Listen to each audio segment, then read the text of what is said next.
या ठिकाणी होऊ घातलेली विधानसभा निवडणूक आणि निवडणुकीच्या माध्यमातून तुमची उभी राहिलेली आशाताई आपले सर्व मतदार राजांचे मायबाप जनतेचे आशीर्वाद देण्यासाठी आपल्या ग्रामदेवतेचा आशीर्वाद देण्यासाठी या ठिकाणी आलेली आहे. निश्चितपणाने काय तुम्ही माझ्यावर प्रेम केलं, पण ते प्रेम करत असताना 3 वेळा आपल्याला यश आलं नाही. करणाऱ्यांना सर्व जनतेने प्रामाणिकपणाने माझ्यासाठी आत्मीयता दाखवली, परंतु घरच्यांनी घात केला.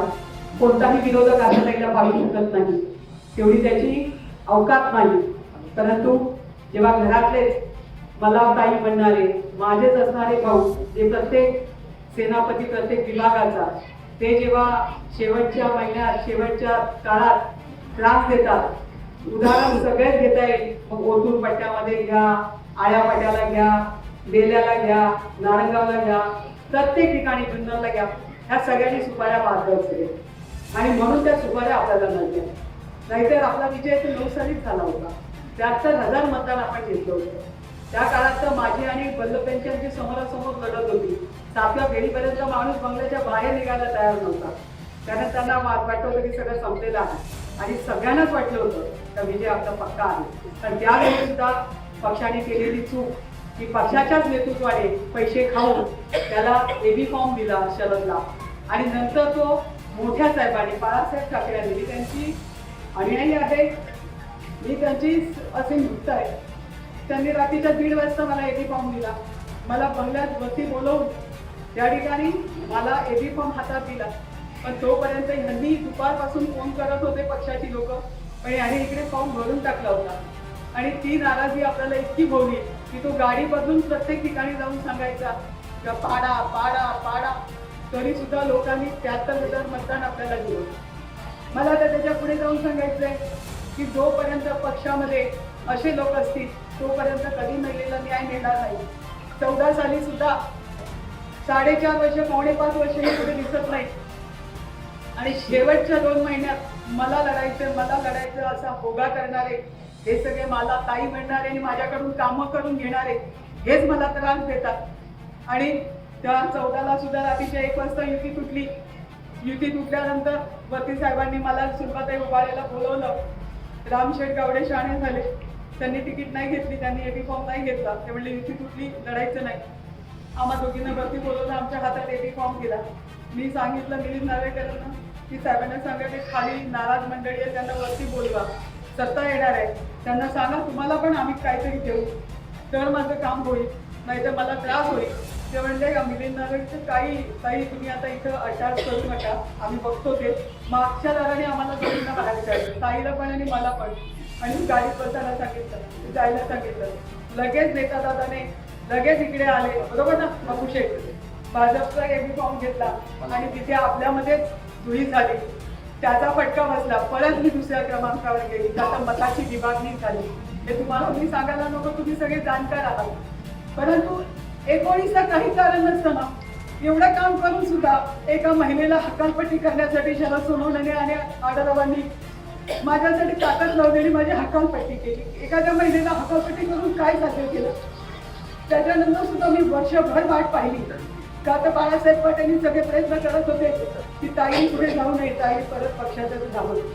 मलाही वाटलं की बाळासाहेबांचं आपण अनुयायी आहोत, कारण मूळची भाजपची, मूळची जयवंतीबाईंची असणारी कार्यकर्ती मुंबईमधली, प्रमोद महाजनची बहीण म्हणून माझी ओळख.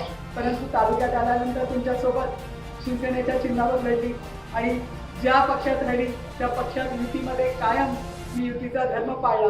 मी कधी कुठल्या नागरिकाला विचारलं नाही, कधी कुठल्या शेतकऱ्याला, कधी कुठल्या मुलाला, कुठल्या महिलेला विचारलं नाही तर तुम्ही कोणत्या पक्षाचे. काम करायचे, तो आलेला माणूस आपल्याकडून खाली हातात जाता कामा नये. कुठलीही गोष्ट वाढली की ताई पाहिजे, मुलीचं डिलिव्हरी अडली तरी ताई पाहिजे, पण महसूलला काम अडकलं तहसीलदारला सांगायचं ताई पाहिजे, बीडीओला सांगायचं ताई पाहिजे, घरकुलं पाहिजे ताई पाहिजे, गोठे बांधायचे ताई पाहिजे, खतं नाही आहेत ताई पाहिजे, बिबट्याने हल्ला केला ताई पाहिजे. सगळ्या गोष्टीला ताई आणि ताई. करोनामध्ये सुद्धा स्वतःचा जीव धोक्यात घालून सगळ्यात पहिला दरवाजा तोडणारी आणि मेलेली बाईक बाहेर काढणारी मी आहे. सगळ्या दाऱ्या रस्त्या तोडून डॉक्टरांना तपासायला लावणारी मी ताई आहे. पण मी कधी केलेला सांगायला कधी गाजाबाजा केला नाही, प्रसिद्धी केली नाही, कोणाची वाहवा लुटली नाही. कारण मेलेल्या माणसाच्या टाळूवरचं लोणी खायचं हे आपल्या धर्मात शिकवलेलं नाही. आपण हिंदुत्वाला मानणारे आहोत, आपण धर्माला जगणारे आहोत, संत माणसांच्या भूमीतले आहोत. आणि आज हे नालायक लोक सांगतात की बाई अलका कुबल सारखी लढते. तुम्ही सांगा, जेव्हा माझा अण्णासारखा पहाडी माणूस स्वतःच्या डोळ्यातलं अश्रू अडवू शकत नाही, माझ्यावर एवढे आघात करून सुद्धा आज सुद्धा माझ्याबद्दल चुकीच्या पद्धतीने वल्गना करतात, म्हणतात की अतुल बेनकेला सामील आहे. तुम्ही सांगा, ज्या वेळेला या ठिकाणी आमलेला त्याला सोनवण्याने धमकी दिली का तुला बघतोच, त्यावेळेला त्याने मला सांगितलं त्याच्या पक्षाने त्यावेळेला साथ दिली नाही. तिथे काय अतुल बेनके आला नाही त्याच्यासाठी मांडायला, दुसरं कोणी आलं नाही. पण ह्या आशाताईंनी सांगितलं, मोही धमालेची आई मेली त्या दिवशी ऍक्सिडेंट झाला. मला त्याने सांगितलं होतं की ताई, मी पाण्याबद्दल प्रश्न उपस्थित केला पाणी सोडण्यावरून, तर हा म्हणतो तुझ्याकडे बघून घेतो. मी म्हटलं चल माझ्याबरोबर धरणावर. मी स्वतः पिंपळगाव दोघांच्या धरणावर आली ना अण्णा, आणि तिथे येऊन सांगितलं होतं की नाही तू शूटिंग काढायला. मी सांगितलं त्याच्यात दम असेल तर त्यांनी इथे यावं, मी इथे उभी आहे. मी एक महिला असून पुरुषासारखी पुरुषांच्या खांद्याला खांदा लावून काम करते, भावासारखं सगळ्यांना जपते. आणि हेच भाऊ नंतर शिंपल्यातले भाऊ म्हणतात. मला कळत नाही हे मला का त्रास देतात. आज सुद्धा चौथ्यांदा मी उभी आहे. ती कशासाठी? आज 13 तालुक्यामध्ये पुणे जिल्ह्यातल्या कोणत्याच पक्षाने महिलेला तिकीट दिली नाही. किती लाजेची बाब आहे की आमच्याकडून कामं करून घेतली जातात. मला तर शब्द होता, मला तुम्हाला सगळ्यांना माहिती आहे, आणि मला आतापर्यंत शब्द होता. मी शेवटच्या दिवसापर्यंत एबी फॉर्मची वाट बघत होते की माझी तिकीट पक्की आहे. महाराष्ट्रातली सगळ्यात पहिलं प्रवेशाच्या दिवशी 2.5 वर्षापूर्वी मला तिकीट घोषित केली होती, परंतु माझी तिकीट मला एबी फॉर्म आला नाही. मी दोन्ही फॉर्म भरून ठेवले होते. मला अनेक पक्षांनी आज बोलवलं, पण मी कोणाचाही फॉर्म जोडला नाही. परत जनतेसमोर आली, तर मागच्या वेळेला सुद्धा मी अपक्षात लढली होती. कुठलंही चिन्ह पक्षाचं न घेता मी लढली. मला राजसाहेबांनी सगळ्यांनी सांगितलं होतं की मनसेमधून लढा. प्रकाश आंबेडकरांनी सांगितलं आमच्याकडून लढा, आपनी सांगितलं आमच्याकडून लढा. यावेळेला तो संभाजी भोसलेंनी पण सांगितलं स्वच्छता वतीने की ताई सगळं आम्ही करतो, आमच्याकडून लढा. मला विश्वास होता हो तर माझा पक्ष माझ्याशी धोका नाही करणार. मी एकच महिला आहे, मला एकटीला एक तिकीट तरी मिळवलेली नाही. केल्या ना तडजोडी 2-4 ठिकाणी, मग माझ्यासाठी का तडजोड करू शकले नाही. मी 3 वाजेपर्यंत दादा आणि 4 दिवस जात होतो. आम्ही जात होतो ना देवेंद्रजींकडे, बावनकुळ्यांकडे, चंद्रकांत दादांकडे, आम्ही सगळ्यांकडे जात होतो. सारखं रात्रीचं निघायचो, की कधी इकडून जायचो कधी तिकडून जायचो आणि त्यांना भेटायचो. शेवटपर्यंत मला आशेवर ठेवलं की ताई तुमच्यासारखी महिला महाराष्ट्रात नाही, तुम्हाला झालंच पाहिजे, तुम्ही आमदार झालाच पाहिजे. मी दादा एवढे कष्ट घेतले की तुम्ही सांगा आता 5 वर्षांनी मी तेवढे कष्ट घेऊ शकेल का? आणि त्यात एकाही पक्षाने या जिल्ह्यात 13 तालुक्यात कोणत्याच पक्षाने तिकीट दिली नाही. निवडणुका आल्या की म्हणतात महिलांचा सन्मान करू, महिलांना आरक्षण देऊ. कोण महिला राहणार राजकारणात? मी विचार केला की जर आशाताई सांगते लेकरांना, या माझ्या सगळ्या लेकरांना, पंडित असेल, महिला असेल, रिलेशन असेल, सगळ्यांना मी सांगत असे अण्णा की कधी अन्याय सहन करायचा नाही. कारण अन्याय करणाऱ्यापेक्षा अन्याय सहन करणारा दोषी असतो, आपण ते सहन नाही करायचं. आणि आज जर मला दिसतंय की माझ्या राजकीय सरपंच झालेल्या महिला, त्या सदस्य महिला या तरी उद्या येतील का राजकारणात? जर असं घाणेरडं राजकारण झालं तर राजकारणाची वाट लागली. म्हणून मी ठरवलं की नाही, आपण जिद्दीने लढायचं. जनता आपल्या सोबत आहे, कारण लोकांनी ठरवलं आहे, जनतेने निवडणूक हातात घेतलेली आहे. मला सगळीकडून फोन यायला लागले, काही फॉर्म मागे नका घेऊ, तुम्हाला आम्हाला आमदार बघायचंय, आम्हाला महिला आमदार म्हणून तुम्हाला पाहायचंय. या देशाच्या पटलावर माझं चॅलेंज आहे. या देशाच्या पटलावर सर 4थ्यांदा निवडणूक अपक्ष लढवणारी, 4थ्यांदा 3 वेळा हरल्यानंतर उभी राहणारी महिला मला दाखवा तुम्ही. आणि म्हणून हे लोक सांगतात की मी यांना सामील होण्यासाठी लढते. मी पायाला पानं बांधली, कोण उघड काल परवा केले, पाय मुलगाला पाय नीट टाकता येत नाही तरी सुद्धा मी पळते आहे. का तर हे दुसऱ्यासाठी करणार मी, मला व्हायचं आहे. मला या जुन्नर तालुक्यातले प्रश्न सोडवायचे आहे. माझा एखादा माणूस जर जीव गेला पुण्याला नेईपर्यंत तर माझ्या काळजाला घरं पडतात की हेच हॉस्पिटल माझ्या इथे असतं, त्याचा जीव वाचला असता. आता तुम्ही सांगा, एक अद्यावत हॉस्पिटल सुद्धा हे देऊ शकत नाही. का तर हॉस्पिटल दिलं तर यांचं हॉस्पिटल बंद पडेल, बरोबर की नाही? त्यांचं हॉस्पिटल कसं चालायचं? दुसरी गोष्ट म्हणजे इथे हे शिक्के पडलेले आहेत. मी स्वतः विखे पाटलांना इथे आणलं की नाही तुमच्या समोर, अन्न आणलं की नाही, आणि त्यांना सांगितलं की जर तुम्हाला ही जमीन नाही वापरायची आहे, याची गरज नाही, तर माझ्या शेतकऱ्यांना ते शिक्के उठवून द्या. शिक्के न उठल्यामुळे कोणी माणूस त्या जमिनीचा वापर करू शकत नाही, अशी परिस्थिती आहे. या ठिकाणी नागेश्वराचं मंदिर आहे, या ठिकाणी पर्यटन म्हणून म्हटलं जातं, पण या पाची धरणाचं पाणी असून सुद्धा जमिनी आमच्या गेल्या, आमचं पुनर्वसन झाली नाही आणि त्यात नोकऱ्याही मिळाल्या नाहीत. आणि त्या उपर जो लाल दिव्याची गाडी फिरणारा 20 वर्ष तुम्ही बघितलं की वल्लभ बेनकेच होते ना कृष्णा खोरे महामंडळाचे अध्यक्ष, का बरं न्याय देऊ शकले नाही? सर तुम्ही विचार करा ना कधी, का बरं दिला नाही त्यांनी न्याय आपल्याला? का बरं धरणं झाली, आमच्या जमिनी गेल्या, आम्हाला पुनर्वसन कोणाची झाली सांगा ना, कोणाला पुनर्वसन करून दिली? त्यावेळी सांगायचे की घरटी एक नोकरी मिळेल, घरटी एक नोकरी मिळेल, पाणी तुमच्या संपूर्ण आपल्या तालुक्यात होईल. आज पाणी 5 जिल्ह्याला खाली जात आहे, 5 जिल्ह्याला खाली जात आहे. माझी 9 गावं सावरगावच्या शेजारी बिना पाण्याची आहेत, पठारावर पाणी नाही. तुम्ही सांगा, यांनी मागच्या वेळेला प्रत्येक गावागावात, तुमच्या गावातही एक दिवस येऊन झोपला असेल, उपोषणाला सुरुवात केली, नाटक केलं अतुल बेनकेनी आणि सांगितलं की मी पाणी आणणार. त्याला विचारा ना, तुझे बिंद्याचं पाणी कसं आणणार, कधी आणणार? 5 वर्ष संधी दिली ना तुला, का नाही आलं पाणी? त्याला कोणी विचारलं त्या माझीला की आता तू 2 महिने झाला पळायला लागला, लोकांना कार्यकर्त्यांना पळवायला लागला, कुठे होतास तू? तू घरात गेला तर घरच्यांना वाटतं का आपली घरातील महिला सुरक्षित आहे का? अशा पद्धतीचा तुमचा कारभार, अशा पद्धतीने तुम्ही कार्यकर्त्यांना सांभाळणार. त्या दिवशी व्हॉट्सअपवर आल्यानंतर त्याच्या बायकोनी तोंड बडून घेतलं स्वतःचं. म्हणजे विचार करा की अशी ही सांभाळायची भूमी आहे का? हा धर्माचा जागर आहे का? तुम्ही सांगा, आज कारखाना वाटेल तसा पैसा लुटतोय, सगळे असणारे कामगार बाहेर रस्त्यावर प्रचाराला उतरवले, त्याचा पगार कोणाच्या हितातून जातोय? आपल्या शेतकऱ्यांच्या ऊसातून जातोय. तो पैसा काय त्यांचा आहे का? आज त्या असणाऱ्या सगळ्या लोकांना कामाला लावलाय. तुम्ही दादा सांगा, एकाला कारखाना दिला, एकाला बाजार समिती दिली, हे दोघांना आमदारक्या दिल्या, त्यांना अजून काय पाहिजे? 40 वर्षाचा आमदारकी ज्याच्या घरी होती. काल त्या पिंपळगाव मध्ये एक मुलगी म्हणत होती, ताई पिंपळगाव ना, अगदी पिंपळगाव रस्त्यावरचं गाव आहे ना.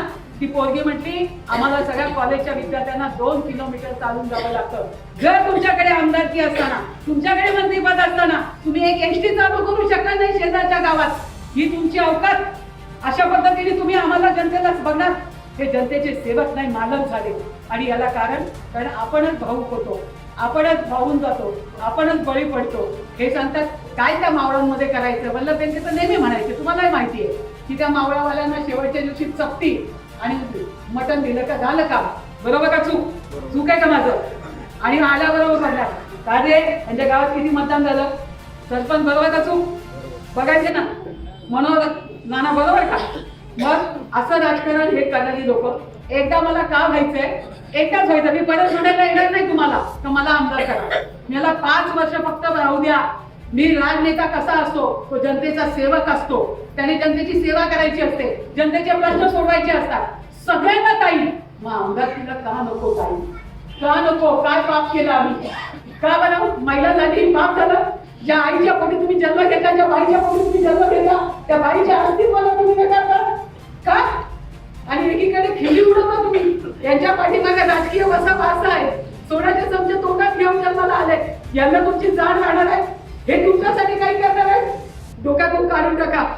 आणि मी हिंदुत्वावर लढते आहे. यांच्या तोंडात पठ्ठ्यात हिंमत असेल ना, त्यांनी हिंदुत्वावर लढून दाखवावं, धर्मासाठी लढावं आणि धर्मासाठी जगावं, धर्म जगवावा. उद्याची पिढी आमची, उद्याच्या लेकी बाळा रस्त्याने सुरक्षित राहणार नाही. जर महाराष्ट्राच्या सभागृहात माझ्यासारखी वाघीण गेली नाही, तुम्ही वाघीण म्हणता ना, रणरागिणी म्हणता ना, मग तिला त्या सभागृहात पाठवून बघा. 5 वर्षात 25 वर्षाचा बॅकलॉग भरून काढेल. 5 वर्षात पुन्हा तुमच्याकडे म्हणणार नाही का मला आमदार करा म्हणून. या ठिकाणी खरोखर सांगते, एक संधी द्या, त्या संधीचं सोनं करेल. आणि तुमच्या सगळ्यांचे आशीर्वाद माझ्या डोक्यावर ठेवत असताना सगळे नातेवाईक सगळ्यांना सांगा, मुलींना, माझ्या लाडक्या बहिणींना पण माझं सांगणं आहे की प्रत्येकाला घर जाऊन भेटा, प्रत्येकाला सांगा. आणि जावयांनी सुद्धा सासरवाडीला एक दिवस जाऊन या.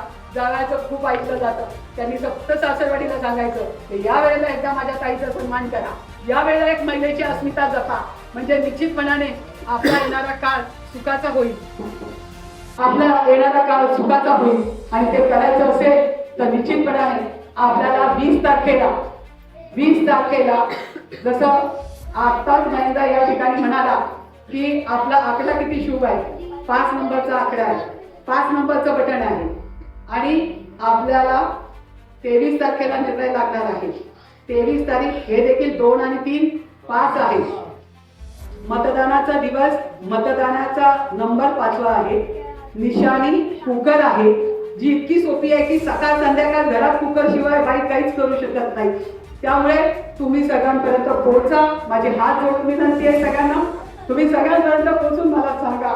मोबाईल आहे, तरुणांनी सारखं व्हॉट्सअपवर मोबाईलवर माझ्यासाठी प्रसिद्धी करा आणि सगळ्यांना दाखवा की एक महिला आमदार झाली आणि त्या सभागृहात गेली तर खऱ्या अर्थाने धर्म जगवण्याचा आणि धर्माचा आपल्याला अभिमान आहे हे सिद्ध होईल, अन्यथा सिद्ध होणार नाही.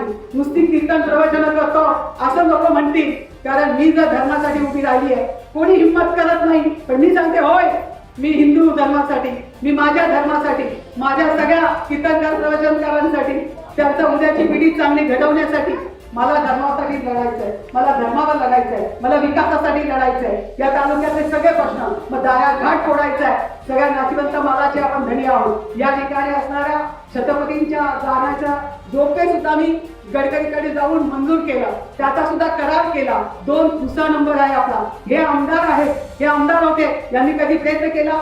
यांनी साधा आपल्या आदिवासींचा 96-97ला मी स्वतः त्या हिरड्याच्या प्रकल्पामध्ये सरकार तत्वावर एकमेव डेटा प्रकल्प आहे, पण तो प्रकल्प फक्त वल्लभ बँकेच्या घाणेरड्या राजकारणामुळे चालू होऊ शकला नाही.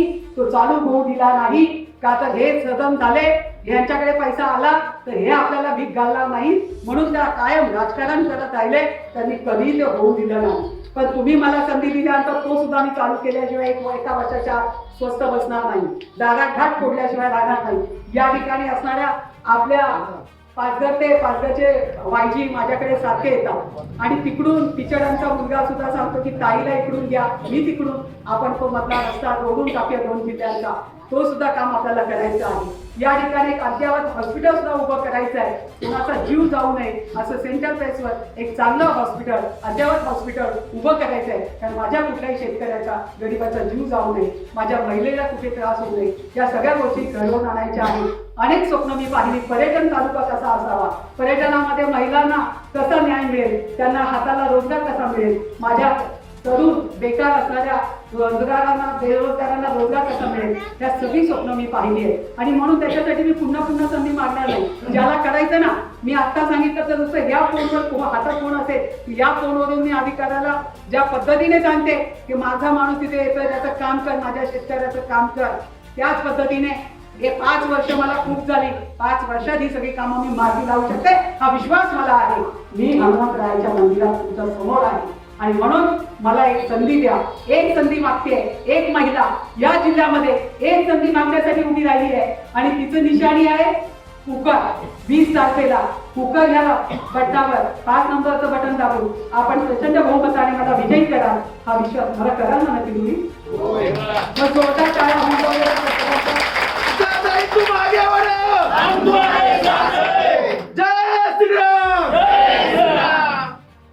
23 तारखेचा गुलाल आपलाच असेल. 23 तारखेचा गुलाल आपलाच असेल. 23 तारखेचा भंडारा आपलाच असेल. एवढंच या ठिकाणी सांगते आणि सांगते. जय हिंद, जय महाराष्ट्र.